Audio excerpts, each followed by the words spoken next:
Hey, it's Conrad Thompson, and you're listening to DDP Snake Pit. And of course, we couldn't do it without a pair of Hall of Famers, including Mr. Jake the Snake Roberts. Jake, how are you, man? A couple of weeks behind, but I'm here. Glad to have you back with us. And of course, Diamond Dallas Page. What's up, dude? How are you? Good, man. Good to have Jake back. Kind of different when you're just by your side. It was great having Darby that one time that he coming in, but me and you, we had a good time. Yeah. But it's good to have Jake back because I always like to have his perspective on on things that are happening. And that's what we're going to be talking about. Go ahead. I got a couple of things I wanted to bring up too. Just kind of getting back in the fold of stuff. We're going to start watching a little more TV and be more current with it, so we can stay with you guys and kind of walk you through what we're seeing. A couple of weeks ago, there was a big thing with WWE when Braun Strowman returned. Yeah. Oh my God, he looked like the abominable snowman. He did, but Braun, listen to me. Nobody wants to see a friendly monster. Quit smiling. You're not that guy. So many guys make that mistake of when they turn babyface, they'll completely change themselves. No. The only thing that's changed is your opponents. You're still the beast. The beast is what they love. They just want to see it pointed in the direction of somebody they don't like. Okay. That's happened with me with NWO. I flipped it from one day telling people that they were trash to the NWO, and it just boom. And so many guys make that mistake. And for Braun to be such a beast, man, and to see him out there smiling and asking the crowd what they would like for him to do. Oh my God, if I was big enough, I'd punch you right in your box. Because you are a beast, and my God, use what you got, son. Go with what you got. I was glad to see our buddy, the Steiner boy, Braun. Bronson? Yeah. So Braun Breaker. That's right. Yeah. Him and his tag team partner, Tylee Bates, they did some stuff with some fellas out there, and really enjoyed seeing him because I remember him just a year or two ago being over at the house being punished by Dallas. I'll tell you what, that Braun Breaker or Bronson or Steiner, as I could call him, because he is a Steiner, was just with his dad and his uncle at a signing that we did up in Nashville. It's great seeing them. But I mean, that kid's got such natural skills. Yeah. I mean, if you go back to his, the WrestleMania match that they did, what they call lockdowns, right? Where or takedown. What the hell? What do they call Takeovers? Takeover, right? Yeah. I'll tell you what, that match was phenomenal. But they've got some great talent down there at NXT, and I really believe that that's Hunter's baby. Mm-hmm. The show's already changed. Yeah, what? It's already changed. Oh yeah, 100%. Sean made the announcement that they were NXT. Yeah, he did it in a classy way. Well, that he was down there for. I mean, who better? Because a lot of times, a lot of these kids get trained, in independent places, by guys who really never made it, never even got to the show. Never mind, we're a top guy. Right. But when you got someone like Dustin Rhodes's, school that he's got out there all the time, you just Google Dustin Rhodes or Cody Rhodes, with QT. They've got schools there. They really teach, the whole, Nightmare Factory thing, and that's still going. From A to Z, Daddy. But a lot of these guys get trained by guys who weren't top guys. There's no bigger top guy than Shawn Michaels, and he's been down there and had some crazy influence on these kids over these last few years. And now he's up there, with back at the show again and giving his influence up there. And the show just played last night or 2 nights ago, the Raw. That was a hell of a match, man. I mean, starting out with Seth Rollins. Main event. What? You started out with the main event. Yeah. They started out. And guess what? There wasn't a 10-minute opening talk show. Right. Which was always my bigger biggest thing. I just could not stand for them to open up a show and then have 8 minutes of talking. I never really minded that, but when it got to 20, yeah, it was a little long for me. Yeah, but I never minded that. I kind of liked it, but to open up with Rollins and Lash, yeah, they put on a barn burner when it goes to 3 commercials. Yeah, and you're still watching the show. I don't remember that ever happening on Raw. No. You know what I mean? So again, you see the show changing, more wrestling oriented, Yes, storytelling in the ring. And I don't think there's a better guy out there doing it than Seth Rollins. I mean, Bobby is the beast. He did a hell of a job. I thought they were going to drop it. And I didn't think, by no means did I think Seth Rollins needs a title unless it's the world title, or the Universal title, or WWE title, I think they call it. But I thought they were going to put him over. I mean, there was some great false finishes. There was some great false finishes during that match. I mean, that was my favorite thing of all, on the show. And opening it, again, it lets you know you're watching a different Raw. And when you put 2 of your top guys out there and open up the show with that, and Seth did it in a good way, man. He showed how strong and powerful Lashley was. Sure. He actually did something to hurt him, where he hurt his wrist, his bicep. I'm sorry, his bicep. They worked it and they worked it and they worked it and they made it believable. Right. And that's always been my bitch. Make it where people can actually say, "Oh yeah, oh my God, that hurt." Yeah, there's a couple things I can't remember what the bump where Lashley ran. Oh my God, into the post. Oh my God, I sold that like I was 12 years old. Oh my God. Yeah, I do the little my rocket because that hurt. That hurt. That's like chopping. That hurts. But going in and taking a pole like that, and the way he hit and spun, and the thud, I was like, God, you could have broke a rib on something like that. I was like, he's gonna sell that. And then that's why whenever I do any kind of speaking gig, like one of the questions I ask people, like, what do you think the most frequently asked question is of a professional wrestler? Is it real? Is it fake? In 2022. But that's the shit they're talking about. Like, I saw this guy come off the cage and or he hit this pole and he did a 360 turnaround like a helicopter. And he's bleeding. Is that really blood? Yeah, right. Well, that's really blood. Really blood. That's really theirs. Yeah. And friggin', most of you guys all know this, but you get a hard way. It's a joy. I friggin', I don't know if I ever told you this story, but I was wrestling Steiner, and right towards the end of WCW, and we were doing a last man standing match, and the belt, he's going to hit. I'm going to use the friggin' Austin Bret Hart finish. He opens him up, he bleeds like a pig. Friggin', I just pass out, right?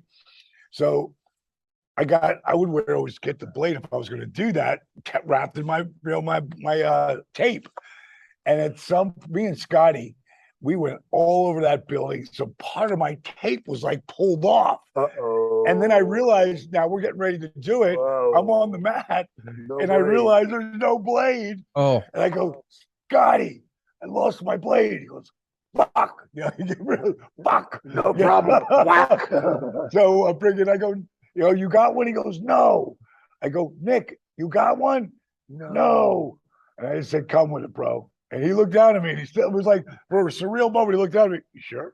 And if you see my head, friggin' tune into, like, I dropped my head at the last second, because it looked like he must have hit me with that belt 20, 30 times. He never touched me. That. Yeah, well, he never touched me when he hit me with it ever. I was always gone as he was coming through. It looks beautiful. But that day, boom. And it knocked you silly, boom. Didn't knock me out, but it knocked me silly. It didn't hurt like hell. And I looked up at him, I go, do we get it? And you can see it starting to come. He goes, oh, we got it. And then he stopped my forehead. And I'm thinking, this is going to be awesome. TBS pulling back the cameras. Yeah. I was like, it's a pay-per-view. When I saw it later, you could barely see it. I was so pissed off.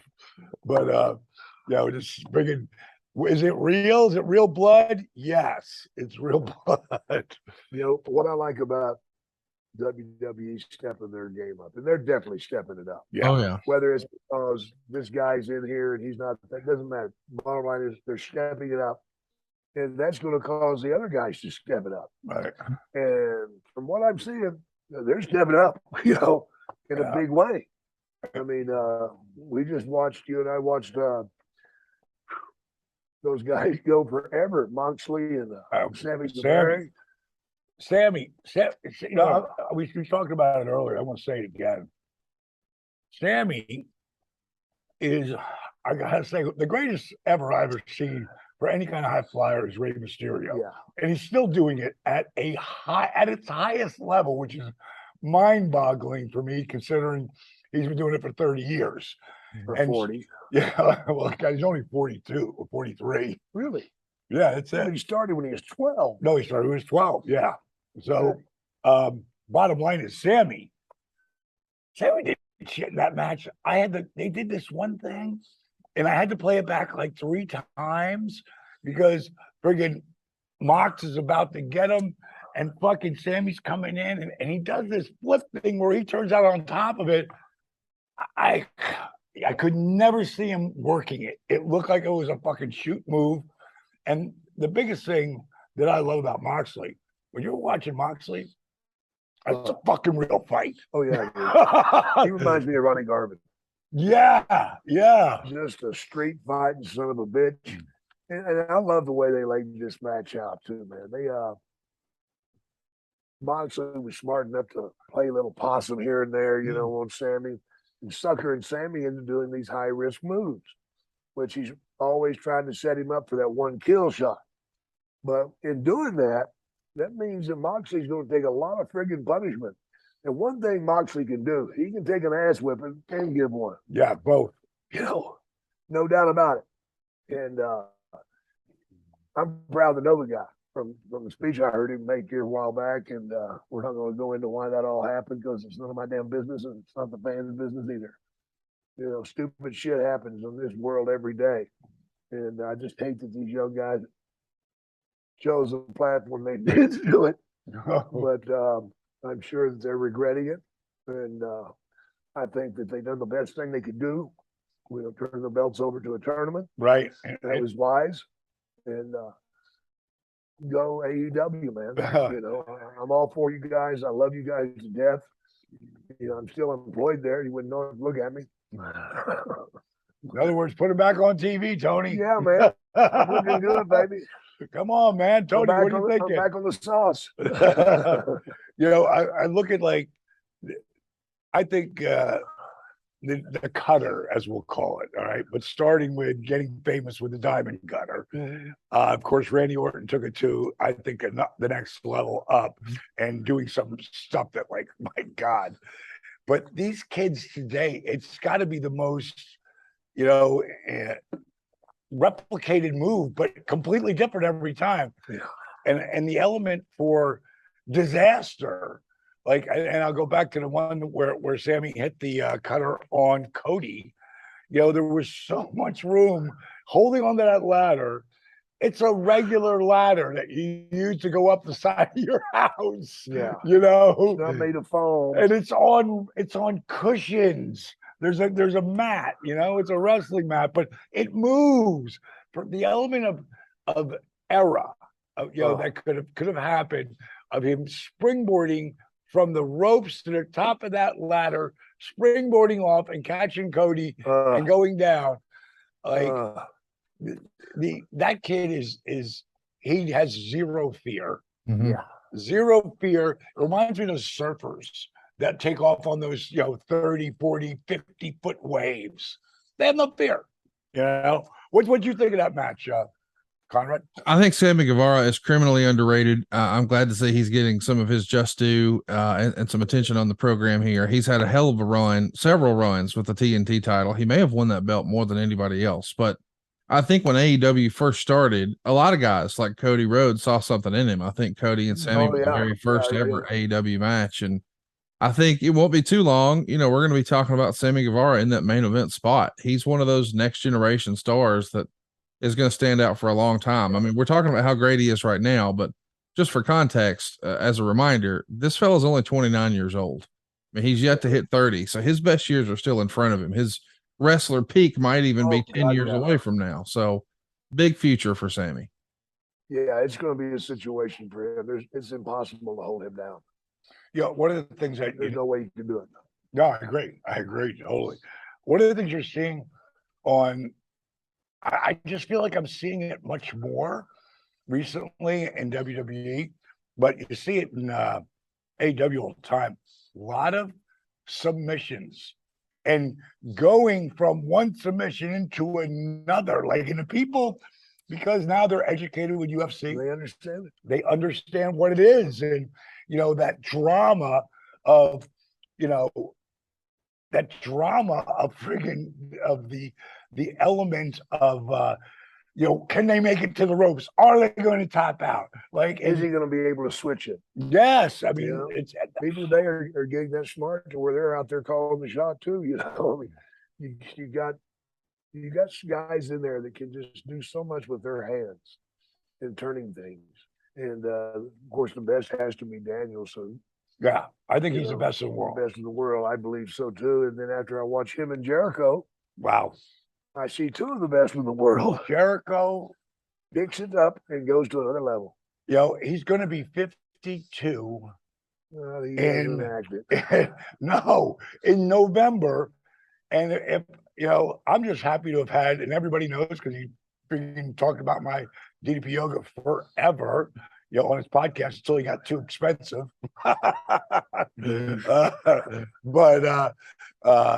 Chris, man, what you talk about a guy who comes to the dance and delivers every time.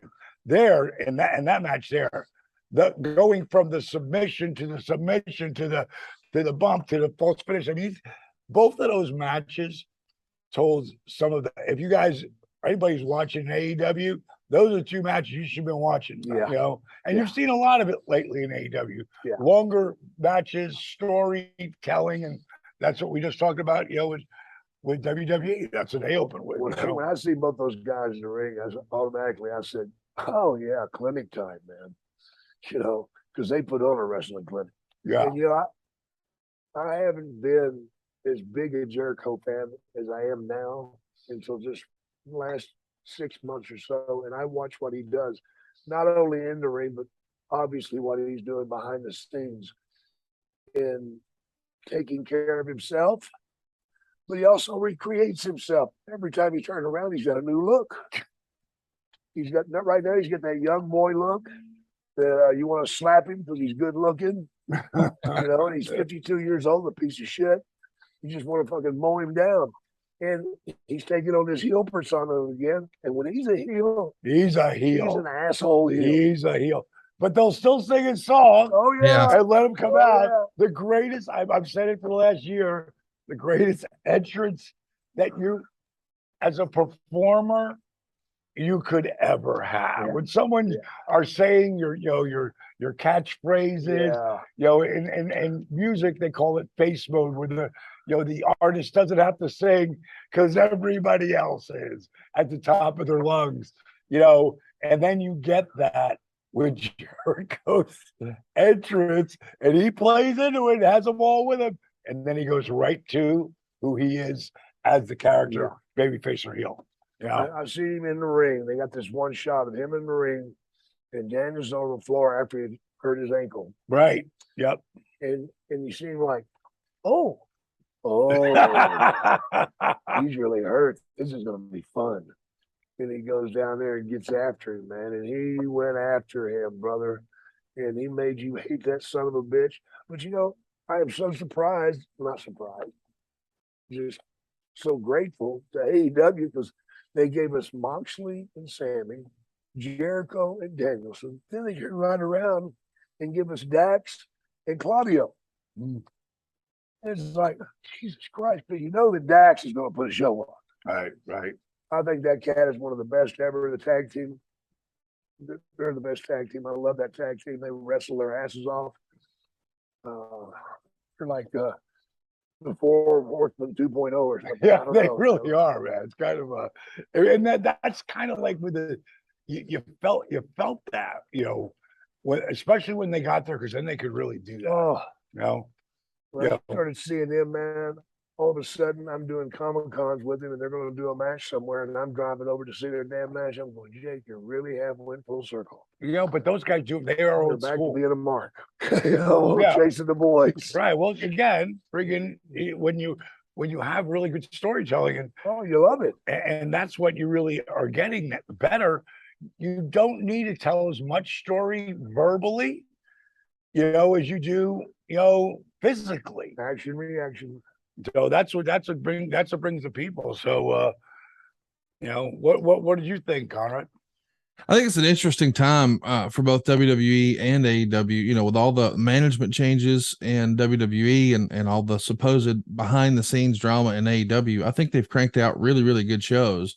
We sort of buried the lead. Tonight is effectively a pay-per-view for free on TBS from Arthur Ashe Stadium. AEW is bringing out all of the big guns for Grand Slam. And this Friday, it's going to be a 2-hour episode of Rampage. This almost feels, Dallas, to me like an old school Clash of the Champions, a pay-per-view level card, but on free TV on TBS tonight. Yeah, I agree. And,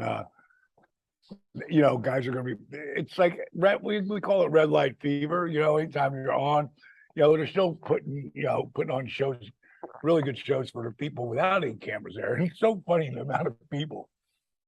I have no idea that we're wrestling, especially in WWE or WCW back in the day, or you're when you're doing all the different federations, all different territories. Now we're working 6 nights a week. And it's funny to hear my daughter Lexi talking about, oh my God, because she's doing this stuff for Friday, and now that William Morrissey, I'll always be cast to me, as a nickname, no matter what. Now that they're, on the road together, like for her, it's like, oh my God, it's nonstop. I gotta have all my curlers. I gotta have this. What am I gonna do? We gotta get my nails done. I know one of the things that I did back in my day, of course, when Rick Rude grabbed my wife, and my wife slapped me, and we went over for a little thing. And I remember one night we were in some hotel in Michigan, and it's time to go to the building. I said, "Come on, girl, it's time to go." She goes, "Jake, my stomach is just so upset. I don't think I can do it." I'm like, "Get your ass out of bed. You're not taking bumps. You're not out there hitting the ropes. You're not getting the shit knocked out of you. Get your ass up and come on." And after about 5 weeks on the road with me, we were wrestling every night, traveling every day. And we also had that baby with us. It was rough.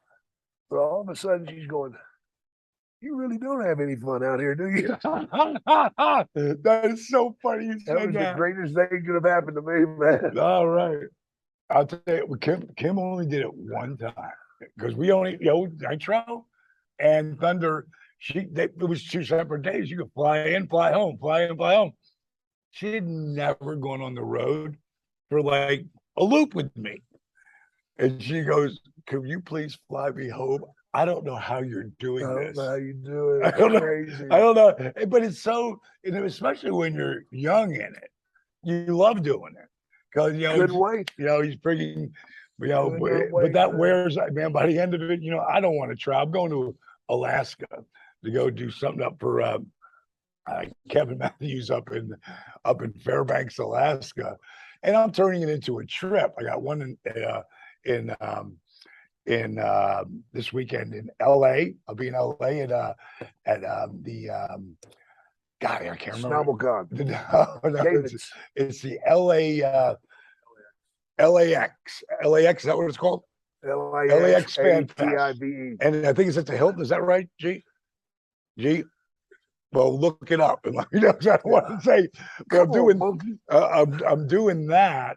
It's this Saturday, 10 a.m. to 8 p.m. right at the LAX Fan Fest at the Los Angeles airport for the Hilton. So 5711 West Century Boulevard in LA, the Hilton, the airport Hilton right there at LAX. Right there, there's my boy. Karen said what you said.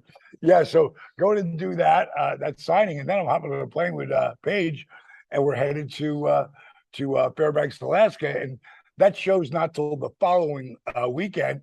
And I'll talk about this in a second, but so we're gonna go up there and just see Alaska, man. I'm excited about it. Then after the show, we're gonna stay for another week and continue, because she loves the great outdoors, and she's making me a little the Arena Borealis and all of it, man. Yeah, right. I've seen that before, bro. Have you really? Blow your mind, dude. We are staying in a dome, right? In a dome. It's all open up, so you're laying in your bed and you're looking up at the stars or the Aurora Borealis. Glass dome over you.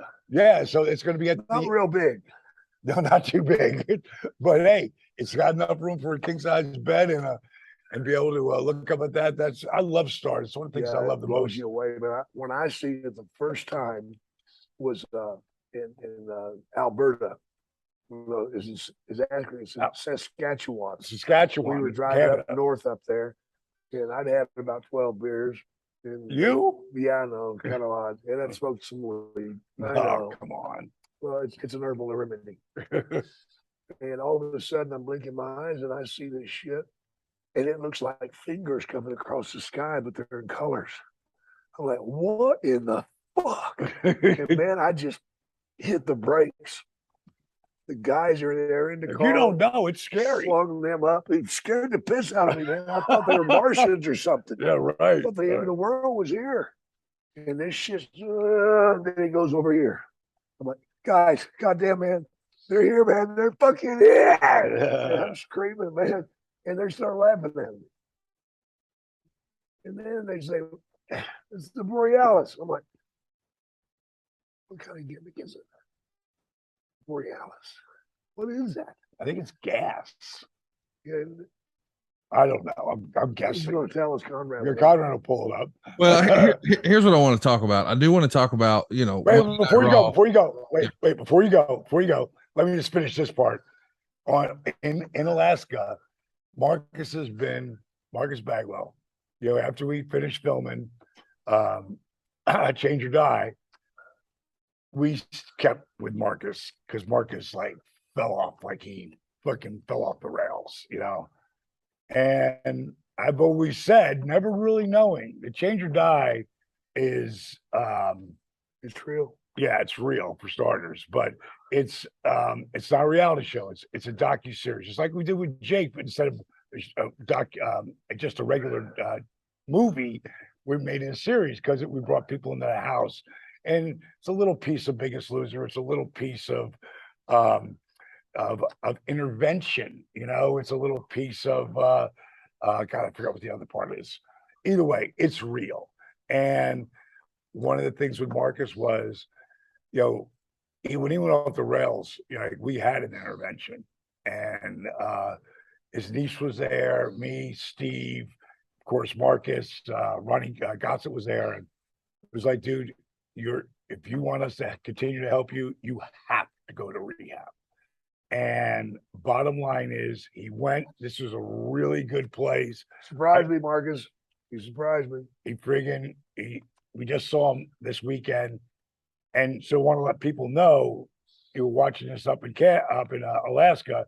That's going to be the first show he comes to, and of course I'm going to be there. We're always going to have someone with him, kind of like we did with Jake in the beginning. Jake don't need nobody anymore, and that's one of the things I want to talk to you about, Jake, about helping him. I'm there. Yeah, about helping him on the getting booked on some of the things, so I know you're there. Yeah, on a signing, whether it's a Comic-Con or whatever. I am. Yeah, I know. We haven't talked about it yet, but doesn't matter. We'll talk about it after this. But that's going to be like Marcus's coming out show, and I'll tell you, I know how hard it is to stay straight for it, and Jake knows way better than I do. But it's the best I've ever seen him, and now just continue. He's learned so much. He did every class. His legs started healing. And I was explaining the reason why your leg wasn't healing because you weren't resting it. You were taking shit and putting shit in your body, you know? So I just want people to know in Alaska, he will be up there. Anything moving forward, you will see him out there doing different shows. But he's, he'll always be recovering. And the fans will really come out and support him. And that's really what it comes. Because for you never knew how much the fans loved you. That made a huge difference. Huge difference. I looked at things a lot differently. And I've used you as an example so many times. I'm like, Jake is living his best life at 67. He was at 64, 5, 6, 7. I'm having the most fun. I've rebuilt some major relationships, including one with my ex-wife, who I very much love and will always love. And we went to see Aerosmith together. The four of us. Thought that was going to happen. I'd have bet my life on that shit. I mean, it was a great time. We had a wonderful time. Wonderful time. I went all over Boston, went there looking at different things. But you get to feel things differently too, Marcus. Hear me when I say that. You get to feel things. Because for a long time, man, you were so medicated, you didn't feel shit. Right. And this stuff is real that you're feeling now. And some of it's going to be hard. Some of it's going to be hard. But I'll be there for you. So go ahead. Now, sorry to rake your eyes, Conrad, but go ahead. Oh, no, listen, all good. I'm just excited to be talking about current stuff. I love getting you guys feedback on what you're seeing. We've seen a lot of changes happening under the Triple H regime. We talked briefly off air about Logan Paul being the guy. Yes. He's going to get a shot, and they announced it at a big press conference. It started on Logan's podcast, Impulsive. Then there were some social media back and forth. Then they made the announcement he was going to be at SmackDown. But as we're recording this past Saturday, they held a press conference in Las Vegas just hours before Canelo Triple G3, the biggest boxing match of the year, many think this year. And they announced that Logan Paul, the guy who made his name as a social media influencer and then took it to the ring against Floyd Mayweather and never went down. No, he didn't win the fight, but he never went down against the greatest boxer we've ever known. And now he's getting a shot at the longest reigning champion in modern history. More than 2 years Roman Reigns has held the belt. But they're going to take that show to Saudi Arabia in November for Crown Jewel on November 5th. And, man, there's been a lot of speculation, Dallas. Is this going to be a David Arquette moment? I don't necessarily agree with that. A lot of fans are negative about the idea that Logan even has the opportunity. But, boy, he's going to bring a lot of eyeballs. I see this as a major net positive for the company. What's your take? I'll tell you, first of all, I met him. And we talked about it last week. I said, he's the only guy besides Val Kilmer not to do diamond cutter with me when I asked him. But I also said I totally understood because it had to do with gang signs. He's already been sued over whatever. And that went everywhere. But that was the point of that guy. And I now want to really clarify it because we didn't really get into it. That guy's one of the best athletes, like, ever to, step in any ring. Look what he did already. Look at the shit that he's done, in a very short time. And I know how hard it is to train somebody who doesn't really, like David loved it, but, he wasn't the guy to be a wrestler. Right. But he did learn over that whole thing, that docuseries that they did, You Can't Kill David Arquette. And he did learn enough to be credible, to go out there. And he got the fans' respect big time. And they really loved him. I was there for that. But this kid, I watched the stuff that he's done. He's 6'3" or 4 to begin with. And that sort of took me back a little bit. Because when I got in the elevator room, we're looking eye to eye. I was like, man, you're a big son of a bitch, and he's just such a natural athlete. And like so many people, like Rodman, he was a great athlete. He didn't want to really practice. I'll guarantee you that kid's practicing because he wants to go out there and friggin' have a hell of a freaking show. But he also is one of those guys that has natural instincts. Like Rodman had great instincts of how to be a heel. This guy knows how to be a performer. And I think it's a hell of a fucking spot for the WWE, the titles, the man. And Roman, he will lead him to something special. And that's what I really believe. I think he's going to surprise the hell out of people because this cat is a main event performer, and it's going to sell a shitload of tickets. It's going to sell a shitload of tickets. Some people want to see him fall on his face, and other people are going to say the kid's going to freaking steal it. And I think he's going to go out there and kill it. I really do. I think he's one of us without coming up the way we did. He's a guy who can answer the bell, I think. We'll see, though. What do you think, Jake?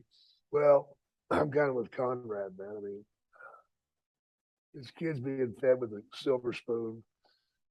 These things are being pushed out there for him. Yeah, he's busted his ass and he's answering the bell and he's doing all these things because he's physical enough to do those things. Right. He's a performer, so that gives him another plus. But the worst thing that you can do to him right now would be to put him over. Oh, I don't think you put him over. No. I don't think you put him over. That would be the worst thing. I think if he puts up a good fight, maybe a couple steps above good, maybe a great fight, and shows perseverance, that sets the table better for him. He don't need it. He doesn't need it. He don't need it. And neither does Roman. But Roman needs to walk out there at that belt. Yeah, I can't imagine any other finish. But then again, I thought Drew McIntyre was going over, and I thought that was just a no damn brainer. You're going to put it back on him the next night, literally. Let me ask you guys this, because it has sparked a debate. The rumor is, and again, we're not there. We're hearing things that sure. Roman has a new contract. That doesn't mean he's going to work a lot of shows. So he's going to have a very limited number of dates, and they perhaps want a more active champion. So there's been speculation that they want to find a way to get the belts off of Roman without actually beating him. Now, who knows what you can believe or you can't believe, but they don't want to hurt the run he's on, and they want to keep him strong for WrestleMania in the event they do or are able to put together the match with The Rock, which makes me think maybe we don't need the title for that one. But is Logan Paul the suitable replacement? We get creative. Paul Heyman gets involved somehow. Maybe he turns, costs him the title. Now he's with Logan Paul. That sets up the next thing. I don't know. Is there a way that you could creatively get there? That's pretty good booking right there, though. If you're going to do it, there's a way to get anywhere you want to go, right? And Bill Watts said, "No good, son of a bitch." Once told me, change is always good. Change is always good. So maybe it is a time for a change. I'll tell you what, it would shock It would shock the world. And you know what? The great thing is, if you did put the kid over, you could turn around the next night and beat him. Sure. And you've got an angle right there. Yeah. You don't have to do anything else. But this guy took advantage of you in this match, and he did a dirty shot and got you. Hey, you know what? What I love is when, and this is what used to piss me off about the booking committee, when I couldn't get past that top of the middle.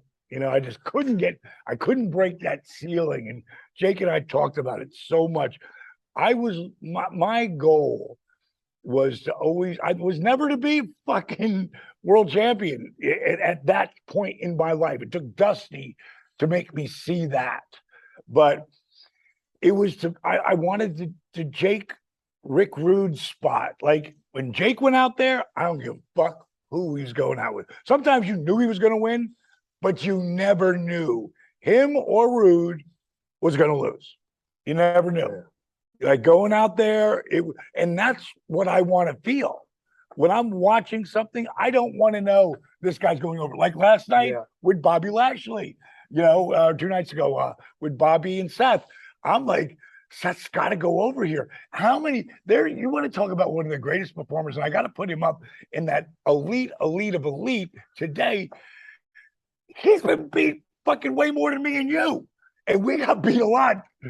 Razor, Scott Hall got beat a lot. It doesn't matter if you know how to do it. Man. He's doing it at a level where he almost going to get beat every fucking night, they're gonna sing his fucking song, and they're gonna fucking be right there with him because his shit is so good. And that's what I want to see. I loved how Bobby came up on top. You knew it was his thing with Riddle, and they're really pushing that kid Riddle, man. First time I saw him down at NXT, and very few guys I walk up to after I've seen him for the first time. I walked up to him. He was outside, after just, cooling down. Not smoking a cigarette. Just kidding. That'd have been you. But I just walked away. I said, man, you got a bright future, bro. I mean, he just had that something, and he's a believable shooter, and the people freaking love him, man. And it's hard to get people to love you, especially barefoot. I don't know how he does it and how he works some of those kicks. Those kicks have to be stiff as hell, because that foot's coming in. Bone, man. It's bone, man. I know. I'm like, there's only so much you can work on that shit, but yeah, man, I'd love to. What will they? What, like the finish you just came up with makes sense to me, because Wise Man, and at any point in time here, you flip Roman, he'll stay the same, but you'll never hear any of the negativity for Roman again. Correct. Yeah. It doesn't exist anymore. Yeah. He flipped. If Cena would have done it, same shit would have happened to him. But he wanted to be true to himself.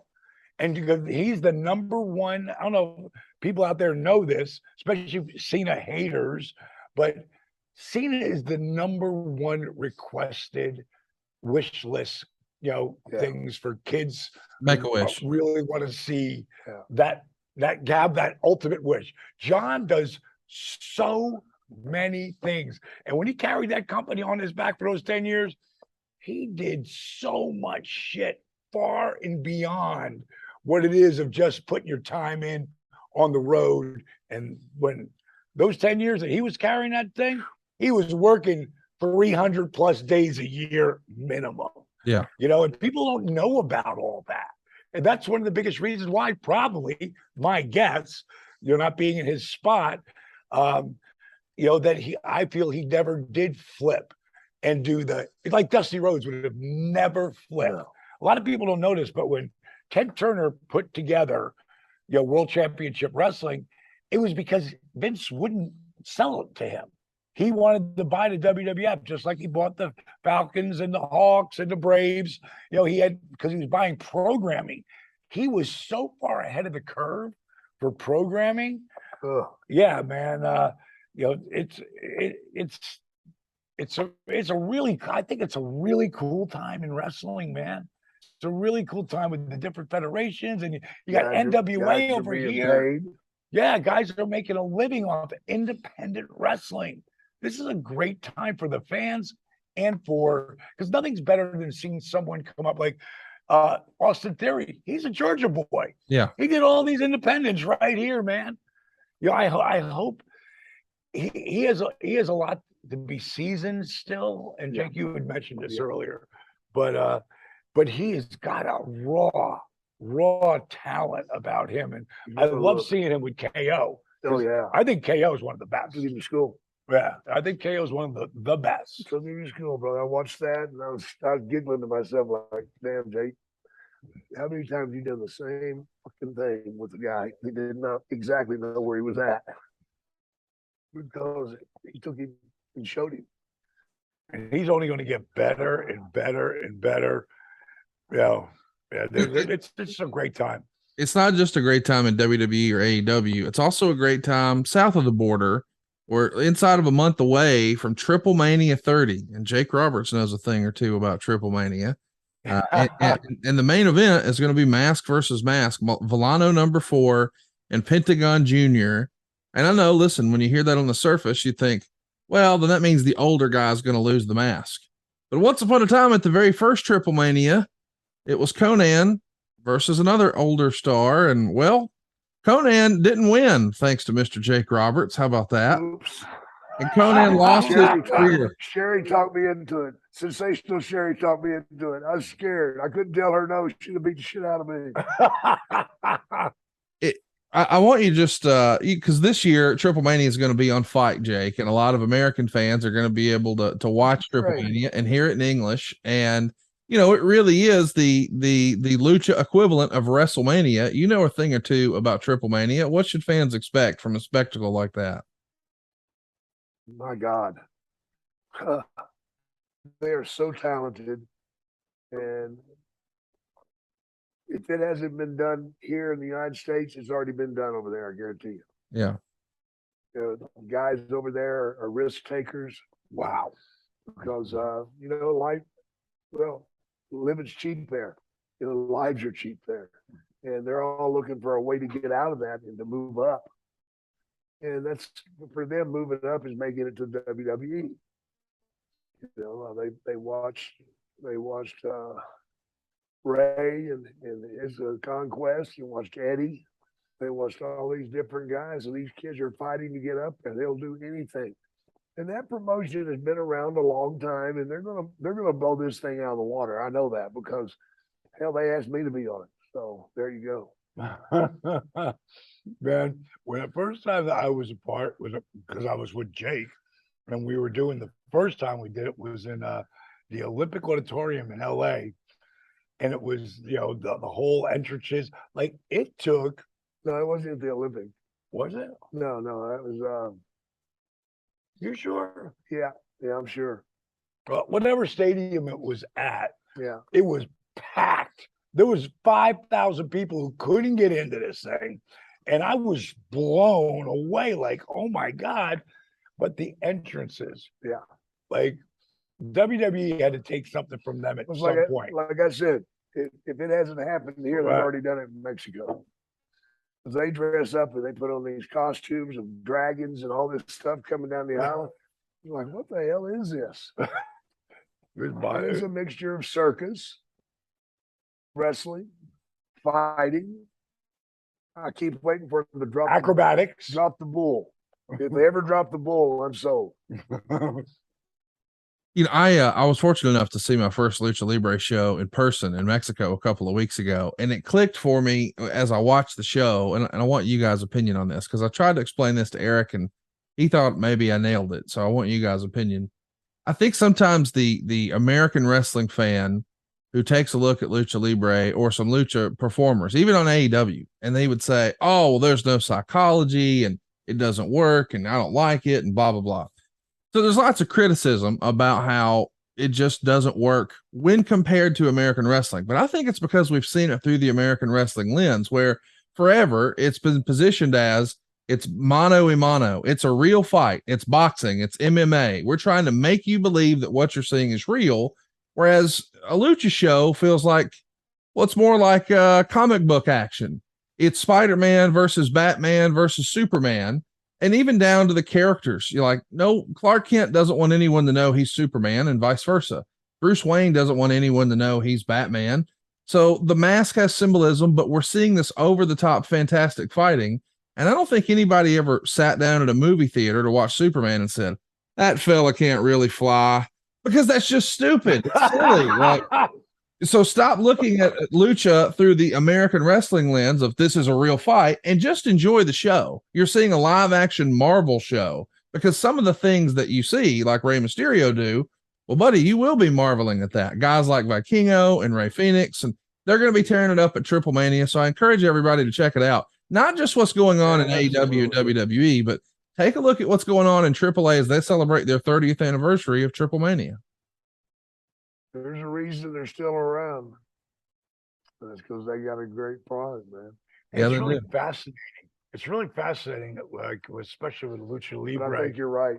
Yeah, I agree with you too on that. And you have to like just suspend belief here. This is what I'm walking into.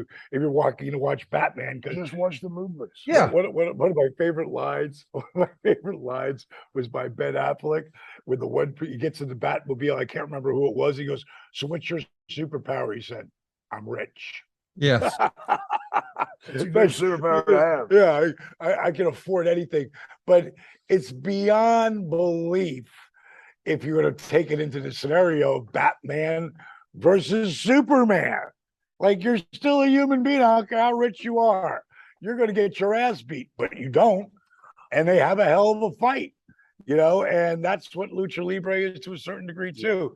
Because at first I never really understood it. Jake brought me into that world. Yeah. And to be his second. And it's funny because I watched that match back from that time with with Eddie. Ohio. Yeah, but Eddie and Art Barr. Art Barr is a guy that most people will have never seen, but wow. Like Eddie would put him over like he was the guy. Yeah. I mean, he could do some real stuff before anybody was doing it. And he was a freaking white boy, I want to say from Portland, Oregon. Yeah. His dad was a longtime referee up there, Sandy Barr. Yeah. He would have been brother, somebody. Jesse Barr, wrestled for a while. So he came from a wrestling family. That explains it. Yeah. I think the match you guys were talking about, maybe the one you tagged along with, Dallas, well, that have been at the LA Memorial Sports Arena. Yeah. Worlds Collide. Well, on that show, and you want to talk about a barn burner match, we had a fantastic tag match. It was hair versus mask, 2 out of 3 falls, Octagon and El Hijo del Santo taking on Art Barr and Eddie Guerrero. And it's a fantastic match. They get plenty of time. It's on YouTube. Go look it up. When Worlds Collide, and just type in Eddie Guerrero. Spell Eddie with a Y. That's how he was spelling it back then.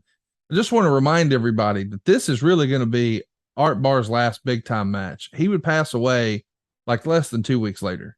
What a major show. When Worlds Collide. You can see that frog splash, why Eddie adopted it. And we all know that move, sort of synonymous with Eddie Guerrero. Really, he was borrowing it from Art Barr, who passed away November 23rd, 1994. Just, I don't know, like 10 days after this show. Something crazy. Go check it out. When Worlds Collide. It was horrible when he died. I remember that. Remember how he died. A horrible thing. Yeah, he would have really, I mean, if Art Barr would have come up like today. Oh, wow. He, considering he really started, him and Eddie are the guys who really started a lot of that shit, that you would go, oh my God, how the hell did you do that? So we talked about Mysterio. I want to ask you guys about Mysterio because we've touched on it. We know that Dominic has now turned against Ray. That probably makes sense. You need to carve your own way, but boy, they paired him with Rhea Ripley. And seeing her sort of be the puppet master is just phenomenal stuff. I really like the pairing of Rhea with Dominic. What do you think about that, Jake? I feel like that would be right up your alley. I loved it. Yeah. I loved it. She's got a look about her, man, that makes me, I don't know if I'm excited or I'm scared. But that's a good thing. Yeah. It's a good thing. Yeah, she's got a look about her, man, and she knows where to be for camera shots. I just watched a little piece on them, and as Dominic turns to go away, you see her in the shadow. She's got her head down just right where you see that evilness that some women have. Not all of them. I'll tell you, man, when he came out for the castle,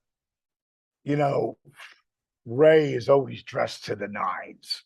His outfits are ridiculously unbelievable. And then, of course, Edge comes out looking at 50, whatever he is, shredded, just, as good as he's ever looked. Yes. Outfit looks ridiculous, amazing. And then he's got this T-shirt on that's kind of cut, I don't know.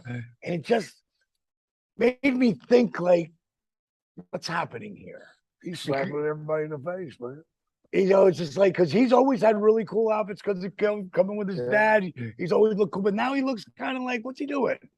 And I didn't really know the turn was coming, which again, I loved. Mm-hmm. But boy, when he fucking kicked fucking Edge in the balls, if you go back and listen to Raw's show last night, and they're egging him on a little bit, he's saying nothing. And when it gets to him starting to talk, they start booing old school shit. Yeah. Yes. There's real heat there. Yes. Because if you look at baby faces, guys who are loved by the people, Ray's got to be the top 1%. Oh, sure.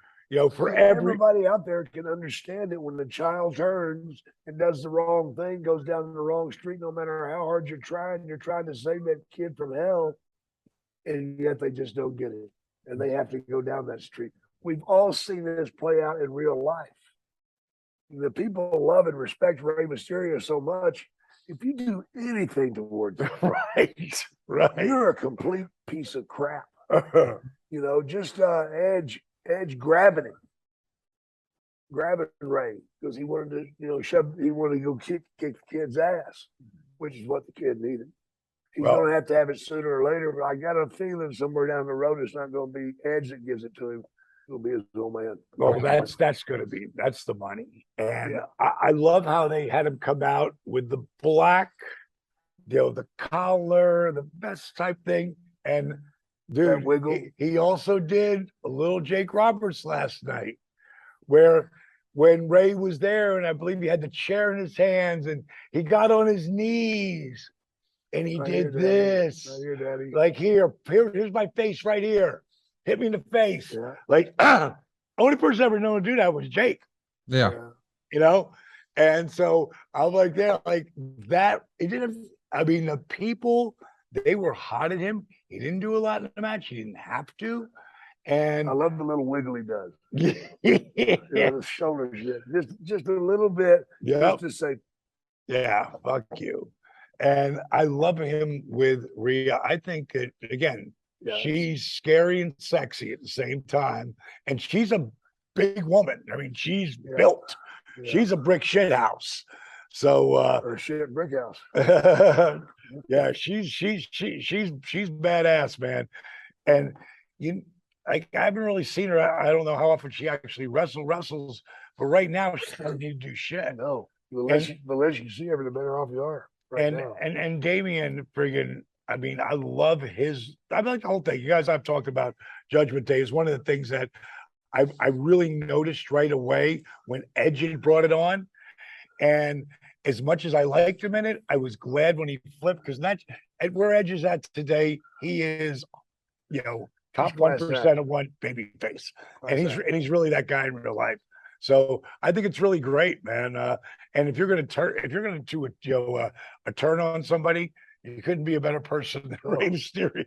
Oh my God! It makes it easy. Damn right it does. As we're wrapping this up, I do want to ask you guys, because I know you guys watched Monday Night Raw, but did you happen to see any of the QR code talk online last night, or did you notice that they had QR code in a backstage segment and then a fan go through the crowd with a sign of a giant QR code? Did y'all notice that?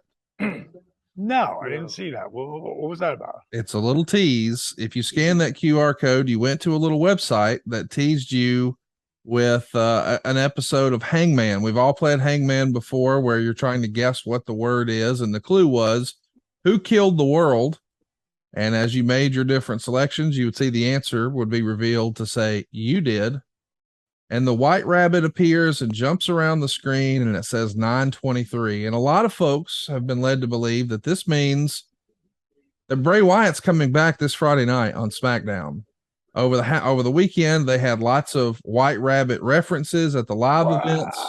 When we saw a little moment where Liv Morgan was in the ring, all of a sudden the lights went out. When people talked about, she's really been changing lately, the lights blinked. Little clues here and there that maybe Bray Wyatt's coming back. And somebody over on Reddit even said, hey, White Rabbit is a reference to a tweet from the 4th of July from Bray Wyatt. And people have started to put it all together. And he's one of those really scratch your head firings that happened under the Vince McMahon regime. I never understood that. But now Hunter's back, and supposedly Bray Wyatt will be on Friday, or there's some sort of other story they're telling with White Rabbit. But what do you think about the clues inside of a show for somebody? I love it. Yeah, it's good stuff. That's amazing. That's amazing. Hey, whoever thought of that, and that again didn't catch that. Wow. And now that you've said that, anything that comes over, that'll makes sense. Yeah, boy. Wow. That's something that I've never even thought of, but everybody knows if you just take your phone and put it in a picture, and it'll come up, hit that little button, you know, and if you don't know, you know now. Yeah. Put your camera up to the QR code, that little square box, and you know, just you'll see something pop up, click that'll take you right there. I know when I do different promotions for DDP Yoga, we'll do something like that. But what a genius thing to do, someone going through the crowd with that. Whoever thought of that, kudos, brother. Before we go, I got to tell you about this morning, man. I had breakfast with my good friend Garrett. You know, the guy who stood in line for Ric Flair for like 3 hours and never got what he wanted. But anyway, we went to this place to eat, and we're coming out, and these two young, beautiful girls, they weren't quite women yet. I said, "Aren't you Jake Roberts?" And at first, I thought this has got to be a rip. They look way too good to be talking to me. And yes, I am. Oh my God, we love your show. You and Dallas. Oh, the Snake Pit. Oh, they were fans of our show. Seriously? Yes, I swear to God, Garrett, is that right? They were like, I mean, they could have been older than 18. And I mean, That's... they were marking out so generally. Oh my God. I thought it was a setup. Oh, yeah, right. Okay. So you go start playing into it, then you see Nathan's got a camera. Right. Something's going to happen here. But it was her birthday. What's her name? Do you remember that? Come on. It was a really interesting. Tiella or something like that. Yeah. But I want to say happy birthday, sweetheart, because you said you're going to be here in the show. So we'll see if you're listening. And it was great meeting you. It really was. You and your friend were beautiful. And wow, some guy's going to be lucky someday. That's awesome. Well said. There's hope for even old barks like me. I want to mention too, if you're listening to this and you think, man, I wish Jake would wish me a happy birthday. Well, he can over on Cameo, right? Yes. Absolutely. Good segue. Take care, guys. We'll see you guys next week right here on DDP. See ya.